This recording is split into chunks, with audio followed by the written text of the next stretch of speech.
than his friends and neighbors and family, and noticed the faults, drew away, as most of our young people do, from their families. Oh, mother, won't you ever learn? However, this particular boy had the good fortune to find that these young, stupid people were quite charming, and he felt a warm and immediate love for them, even while criticizing them. He left home. He went, we would say now, became, I suppose, a beatnik.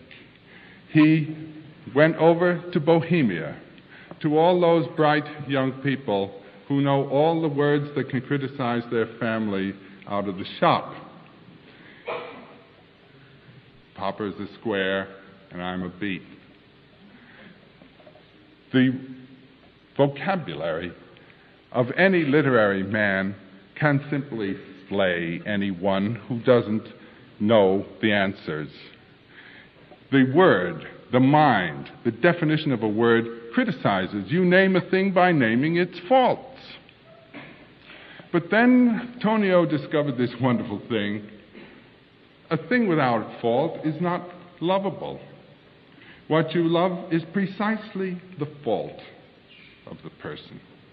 And if you can name the fault in such a way that you indicate it is a fault, and that is precisely that individual, that is the quality of that individual. That is what is lovable in that individual. If you can do that, you become not a mere literary man, but a creative poet.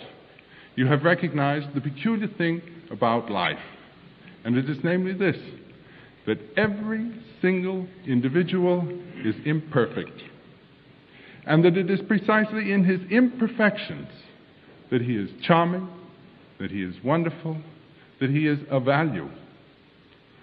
All of the Buddhas, on the other hand, are alike.